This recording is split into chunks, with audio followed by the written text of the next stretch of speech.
Hey again, friends. Another Daily Dub Tuesday edition. Haven't said that in a while. And today's topic comes from Chad Simmons, and he asked about the space issue that every collector has and what to do when you run out of space. Now, Chad probably asked me this like 2 months ago, so I'm sorry, Chad, that I am just now getting to it. But it's a good topic. Before I get into it a little bit, I encourage you watch yesterday's Daily Dub. If you haven't, go watch Josh's video.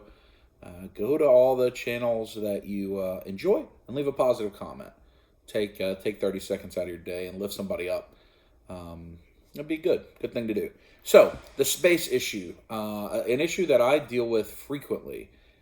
You see, if you've been a long-time watcher, you see that I rearrange my toy room and just my house in general about every 6 months. Part of that is I'm just kind of ADD or a lot ADD, and I like to tinker with it and try things out differently.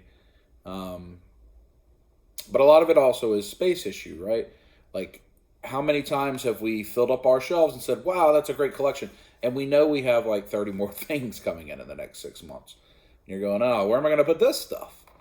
And it is a challenge. It's a big challenge for all of us. So a couple tips, and then I'll talk about a couple of the strategies other people use and your thought around it. So one tip I have is if you use Detolf shelves, which are the kind of slender glass shelves that you buy from IKEA. They're like, I don't know, like $70 or something like that from IKEA. And you can buy them, I guess, on Amazon or eBay.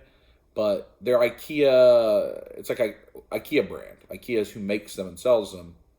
So anywhere else you buy them in retail, they'll probably be, technically scalping Detolf shelves, which is interesting. But you can find them pretty often, actually, on like Let Go or apps like that, or on your Facebook Marketplace. I know my buddy Damien has maybe bought 6 or so already built. Some of them already have lights in them for cheap. $20 each, something like that. That's what I would do if I ever decided I wasn't going to use the Detolf shelves anymore. I would just sell them locally, yard sale style on one of those apps, and just somebody come pick them up. They can have them for $20-$30 because they're only like 70 to begin with. They're going to be really complicated to try to move, and so it's easy enough to just replace. So I would recommend checking that out. But if you're using Detolfs, there's 2 tricks you can use. One, and the first trick, or really both of them can apply to any shelves you're using, but I'll speak to Detolfs. One is raise your shelf up. All right, so Detolfs are sitting on the ground, and at the bottom, there's a shelf for figures. You can't see the figures down there real good, and if you've got a nice lit up glass Detolf, you want to be able to see, Hot Toys or Marvel Legends or whatever you put down there, you want to be able to see them. So if you elevate it, it gets it close to your eyes. But B, you can create extra vertical space. So whenever you're thinking about space, and I work a lot in productivity gains and efficiency within workflows, and a lot of times vertical space is a space that's being lost, right? So the chair I'm sitting in, if this chair was permanently here, all this space above my head is gone. It's lost. It's vertical space.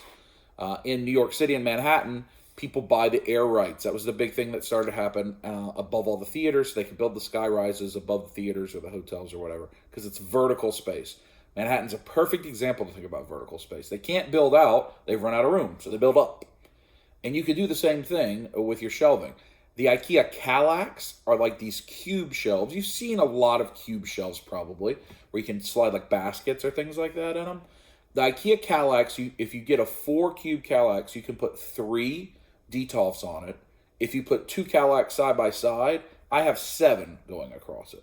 They hang out a little bit, about half an inch on the sides, but they work. They're completely stable, no issues. And what you do is not only have you elevated your shelves and made them better, you've now got a new set of cubes below those. And in those, you can put things that you want to store that maybe are of lower priority, or you have a lot of, or maybe you've got a new version of this figure, but you don't want to get rid of the old one, so you put that down there, or your boxes. If you're keeping like Figuarts boxes or things like that, it frees up a new set of space that has always been there, you're just not using. So think about vertical space, verticality. You could put your other bookshelf on top of something like that too. Just check the weight ratings and things like that. The verticality space is something to think about. Look around your house and you've probably got a lot of situations like that. Just right beside the camera here. In fact, I'll just show you. Right here. That little shelf that's got the ghost on it, that little red shelf. Well, it's little, right? It's a tiny shelf, but it is sitting there occupying a space. I could have a much taller shelf there, and it would accomplish a bigger part of my goal. But that's not what I need there. I just need that little thing there. But that's an instant example of verticality. Second, use risers. If you look at Instagram and stuff, you'll see you can buy clear acrylic risers. And by risers, they're like tiers, like steps, that fit into your DTOF or into any of your shelves.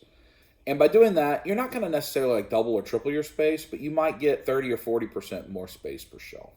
And instead of it just being like an army where everybody's standing in front of each other and you can't see anything behind it, you can do some more dynamic posing and you can see everybody better because they're elevated. Risers work. You can all different colors. One thing that I do is I buy risers, or really they're pantry shelving units for spices.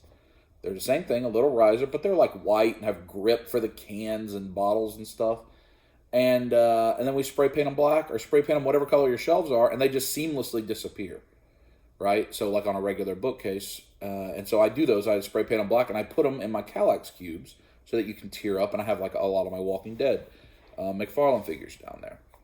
And that gives you extra space without actually taking. If you do those two things, if you elevate your shelves, and then you put risers on all the shelves, you've given yourself probably the equivalent of an extra DTOF, and you haven't actually taken up any more footprint on your floor. It's a good thing. They make clear acrylic risers you can buy on Amazon. A little more expensive than like the pantry style ones. So those are things I'd recommend. Another thing I'll show you is like floating shelves. If you see this stuff on the wall, that's all on floating shelves there, right? Things that mount into the wall and create a place to have things. Like I got my comics and some other things, like I have my security system out there, cameras, my Sonos speaker on a floating shelf. And underneath that's the sofa. So there isn't any footprint. Again, it's using vertical space and finding a way to use vertical space. And the things that the comics is on, those are picture ledges, right? Those are picture ledges. So that's a good way to do something like that. The things that you put like baseball bats in are great for pops, and you can hang those on the wall. Again, you just want to check the weight rating, check to make sure that you're installing it properly if it needs to be, if it needs a drywall anchor, if it needs to be in a stud or whatever. Those are just some other tips and tricks. Now, what happens when you've exhausted all of that? Well, that's where you get into trying to decide what you want your collection to be. So one of the things I do, which you've seen, is like I have the Ready Player One shelf right now, the Dragon Ball shelf right now, the fighting game shelf right now. Those are my, what I would call now, because my collection's gotten so big, rotating shelves. They will not always be there. In fact, they're about to come down. The Dragon Ball shelf may stay up, but the other two are probably going to come down, and I'm going to replace them. I don't know what I'm going to replace them with. I think I'm going to take like my Marvel SH Figure Arts and set up a like Endgame shelf with all my Marvel SH Figure Arts with all kinds of explosions and effects and everything like that. Whatever I'm going to do. I am also going to set up a Star Wars SH Figure Arts shelf. So what happens to the stuff that's in the Ready Player One? Well, for me right now, unfortunately, it's going to go away. It's going to go in the closet because I am choosing not to have stuff just littered every single spare countertop in the house. And even though I might have some space, I'm going to put it away. But I'm not going to put it away and never use it. I'm going to put it away. It's going to be bagged with all its parts. And then they're going to move into the things I'm taking pictures with. So that's the way I'm going to do it, is things that I don't display move into these are the things I want to mess around with dioramas with, I want to take pictures with. Because really, sometimes you're inspired and you want to take a Black Order picture because now you have all the Marvel Legends Black Order, right? But other times you're like, I want to just do something fun. I just want to play, right? I got this Dio. Let me see what's in the tub. Oh, I've got this Iron Giant, and I've got Samus from Metroid Figma. I think I can do a picture with them. right? You let the things inspire you instead of your mind, bringing it out. So in doing that, I'm still interacting with the things I've purchased. I'm still using them. They're just moving to a different part of the hobby and the picture taking and stuff like that. So if that makes sense, it kind of keeps all the different sides of the hobby engaged. Those are also ones, if you're a reviewer, you can use the ones that you've got there for your comparisons and things like that. So, and then of course, a lot of people cycle their collection out. If you're into Marvel, right now is a good time to sell Marvel stuff and get more, right? So you replace a figure. They let's see what the Gambit, for instance, that's just come out with the X-Men wave, and you no longer want your Toy Biz Gambit. We'll sell it and just put the other one in its place. There's nothing wrong with that at all.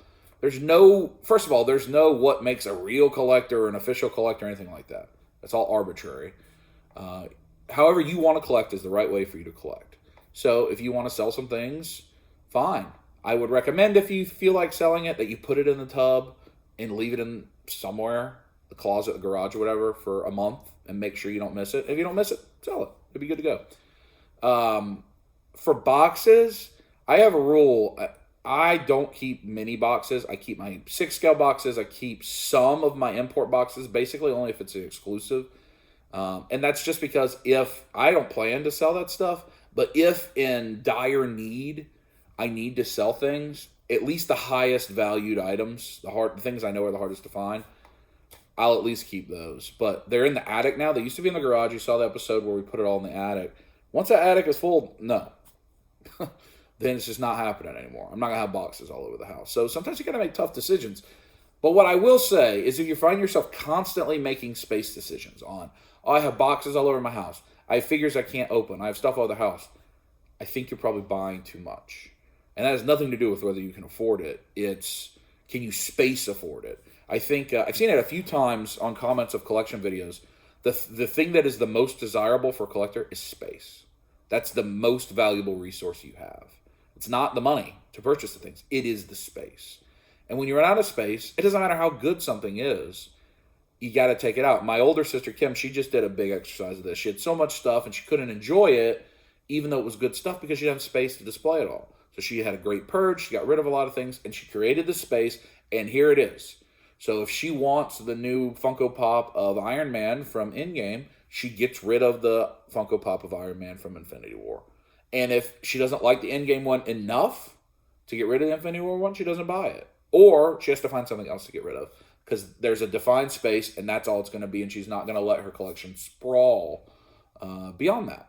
So if you think about urban planning and the term sprawl and how buildings sprawl and eventually they get neglected and they don't get treated right and nobody wants to go there and all these things, the same thing happens in your collection, right? You have sprawl in your collection because you buy too much and then you don't like 30% of it anymore. But it's still on a shelf. It's still taking up space. So why are you doing that? So think about that. Space is your most valuable asset. It's your most precious commodity, so to speak. And you can't get more. Sure, you can go buy a new house, but if you're buying a new house because of your collection, you have a lot of money. Your discretionary income is way high if you're letting your collection drive a house. So that's not the case for all of us, right? We have to make do what we have to do. So don't just think about, do I want that Marvel Legend? Can I afford it?